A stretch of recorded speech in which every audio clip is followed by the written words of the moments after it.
Hola a todos. Hoy vamos a meternos de lleno en una de las mayores revoluciones silenciosas de la ciencia moderna. Vamos a contar la historia de cómo pasamos de encontrar curas casi por casualidad a diseñarlas con una precisión, con una precisión casi atómica. Es una pregunta que, la verdad, da un poco de vértigo, ¿no? Pararse a pensar que la supervivencia de millones de personas pudiera depender de un simple golpe de fortuna, de un accidente afortunado en un laboratorio. Pues, aunque suene increíble, durante décadas fue exactamente así. La historia de la medicina está plagada de momentos de pura serendipia. Era literalmente un juego de azar con apuestas altísimas. Y para entender por qué era tan importante dejar de jugar a ese juego, primero tenemos que entender algo básico: cómo funciona de verdad un medicamento. Vale, para entender esta revolución, lo primero es lo primero. Hay que hablar el mismo idioma. Vamos a empezar por los ladrillos fundamentales que hacen que un tratamiento funcione, la maquinaria que hay dentro de una simple pastilla. De acuerdo, fijaos bien en esto porque es la clave de todo. El principio activo es la molécula que, digamos, hace la magia. Es el mensaje que lleva las instrucciones para curarnos. Pero claro, por sí solo es súper frágil. Y ahí es donde entra el excipiente, que sería la botella. Es el vehículo, el guardaespaldas, que se asegura de que ese mensaje atraviese todo el cuerpo y llegue intacto a donde tiene que llegar. Sin una buena botella, el mensaje se pierde por el camino. Y aquí es donde la historia se pone dramática. Antes de que los ordenadores cambiaran las reglas del juego, encontrar ese mensaje era como buscar una aguja en un pajar de tamaño cósmico, un proceso brutalmente ineficiente. A ver, imaginemos una carrera. En la línea de salida no hay 100 ni 1000, hay unos 10.000 competidores moleculares. Al principio todos parecen prometedores, pero la inmensa mayoría no va a llegar ni a la primera curva.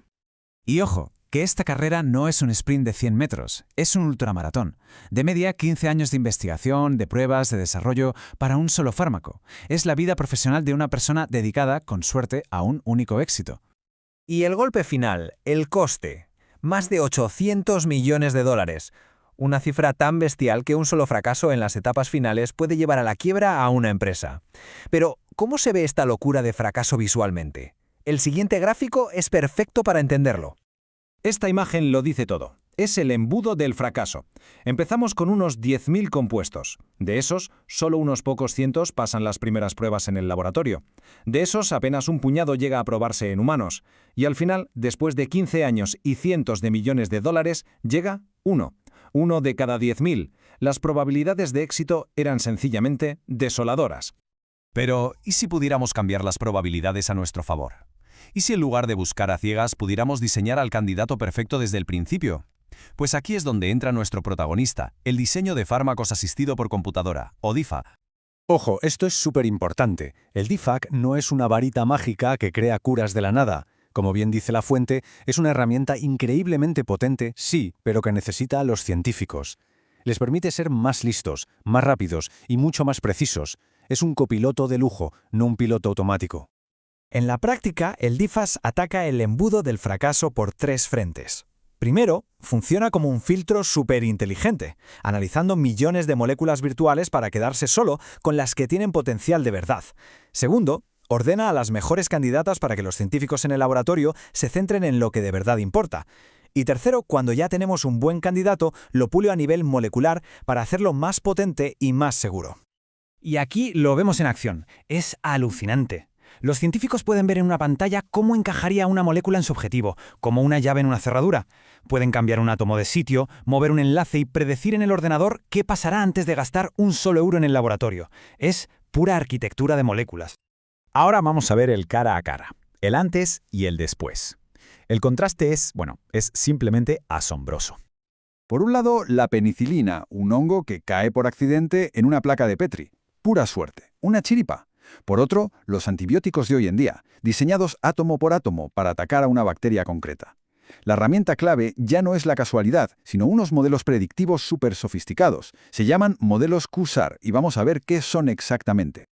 QSAR. Suena a chino, pero la idea es genial. Básicamente, es el cerebro de todo este sistema. Son algoritmos que han aprendido a relacionar la forma 3D de una molécula con lo que hace en el cuerpo. Con un modelo QSAR, le metes la estructura de una molécula nueva y el sistema te predice. ¿Funcionará? ¿Será tóxica? Es como tener una bola de cristal para la química. Y todo esto no es solo un ejercicio académico, ni mucho menos. Nos lleva de cabeza a una de las mayores crisis sanitarias que tenemos encima, la resistencia a los antibióticos. Las bacterias son unas supervivientes natas, unas maestras de la adaptación. Han desarrollado escudos y armas para defenderse de nuestros fármacos. Algunas tienen enzimas que, literalmente, los hacen pedazos. Otras tienen como unas bombas, que los expulsan fuera. Y otras simplemente blindan sus murallas para que no podamos entrar. Estamos en plena carrera armamentística evolutiva. Y en esta carrera la velocidad y la inteligencia lo son todo. No podemos permitirnos el lujo de pasarnos otros 15 años esperando encontrar el siguiente antibiótico por casualidad. Necesitamos diseñar armas más rápido de lo que el enemigo desarrolla sus defensas. Este esquema lo resume todo a la perfección. Con lo que se llama cribado virtual, podemos enfrentar a millones de moléculas contra las defensas de una bacteria, pero todo en el ordenador. Encontramos la llave perfecta para sabotear su maquinaria, la mejoramos para que sea súper eficaz y solo entonces la mandamos al laboratorio. O sea, hemos pasado de buscar una aguja en un pajar a diseñar y construir la llave perfecta desde cero. Y esa es la gran pregunta que lo definirá todo en el futuro de la medicina. La batalla ya no se libra solo en el laboratorio, sino también en los superordenadores. Es una carrera entre la evolución biológica de las bacterias y nuestra propia evolución digital. Y gracias al DIFAC, por primera vez en la historia tenemos una oportunidad real de ir un paso por delante.